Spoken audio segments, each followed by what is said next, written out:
पिछली बार आप मुझ पर बहुत नाराज हुए थे, तो मुझे लगा आप शायद मुझसे बात ही न करेंगे। बैठो। पिताजी, उस वक्त आप गुस्से में बहुत बड़ी भूल करने जा रहे थे। प्रचंड क्रोध से ही आपके क्रोध को दबाया जा सकता था और आपको उस गलती को करने से रोका जा सकता था। हुआ भी यही।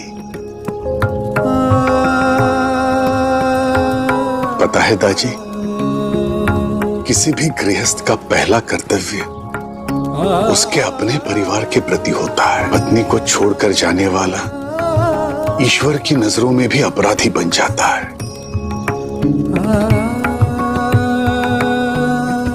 क्योंकि जो जिम्मेदारी नहीं समझ सकता वो ईश्वर को भी नहीं समझ सकता। और मैं आपको ईश्वर की नजरों में गिरने से रोकना चाहता था, और आपने रोक भी लिया। इसके लिए जीवन भर में आपका आभारी रहूंगा साईं। और मैं इस बात के लिए भी क्षमा चाहता हूं कि मैंने चंद्रा को छोड़कर जाने की भूल की। आपको क्षमा की नहीं, सुधार की जरूरत है दाजी। क्योंकि भले ही आप ये गलती दोबारा ना करें,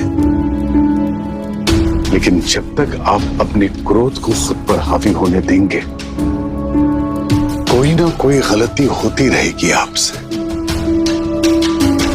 इसलिए सबसे पहले आपको अपने गुस्से पर काबू रखना होगा।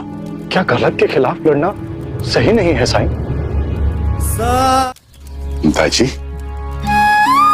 क्या मेरी मदद करेंगे? अवश्य साईं, कहिए। गांव में एक आदमी को चोट लगी है, हाथ में जख्म हो गया है, उसके लिए मलहम बनाना है। फिर तो मैं आपकी जरूर मदद करूंगा साईं।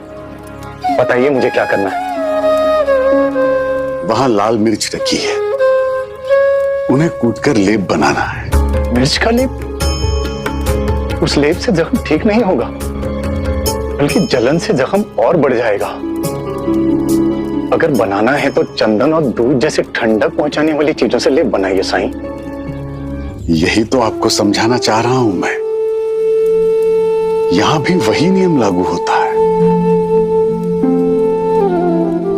दाजी, अन्याय के खिलाफ लड़ना गलत नहीं है,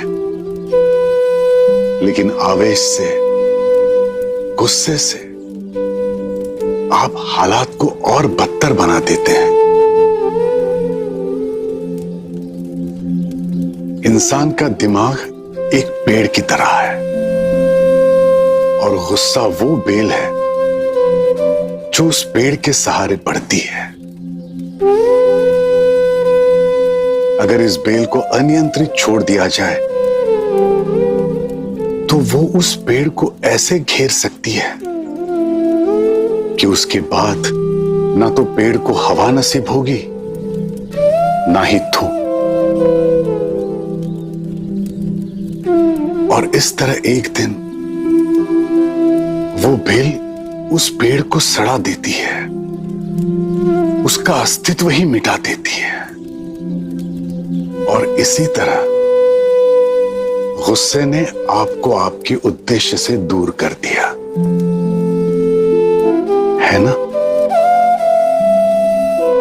क्षति आपको ही पहुंची। शांत रहकर, संयमित होकर गलत का विरोध करना सीखना होगा आपको।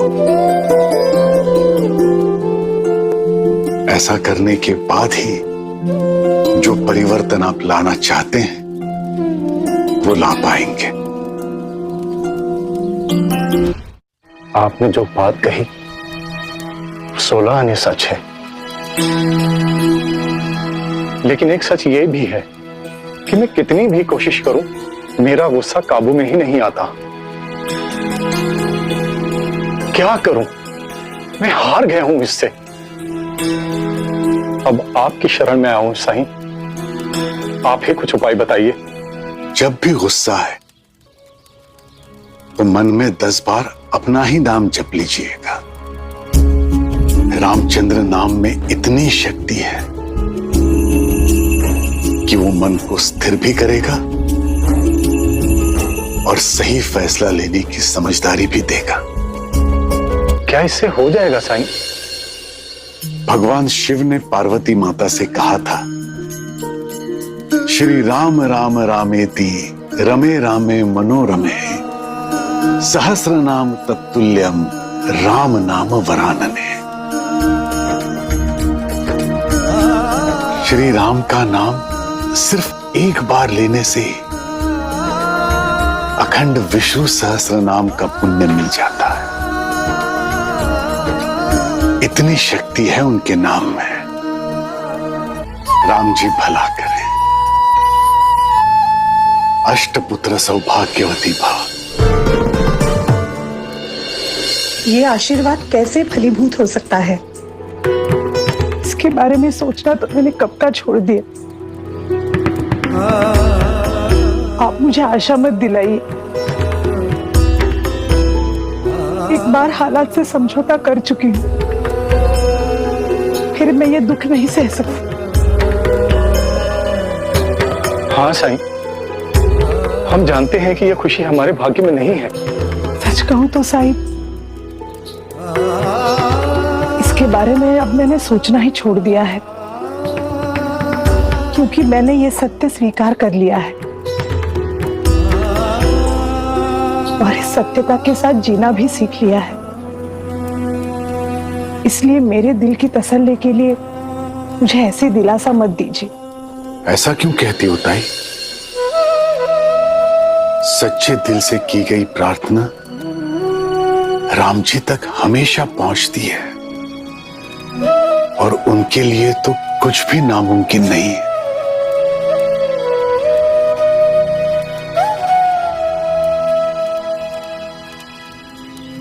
साईं, हमने सारे व्रत पूजा पाठ किए हैं, कई वैद्य हकीमों यहां तक कि डॉक्टर को भी दिखाया है, हर कोशिश की, लेकिन कुछ नहीं हुआ। एक अरसा हो गया है हमारी शादी को। अगर हमारी किस्मत में संतान का सुख होता तो अभी तक मिल गया होता साईं। और अब तो चंद्रा भी 51 साल की हो चुकी है। अब कहां यह संभव है? राम जी के दरबार में कभी देर नहीं होती है।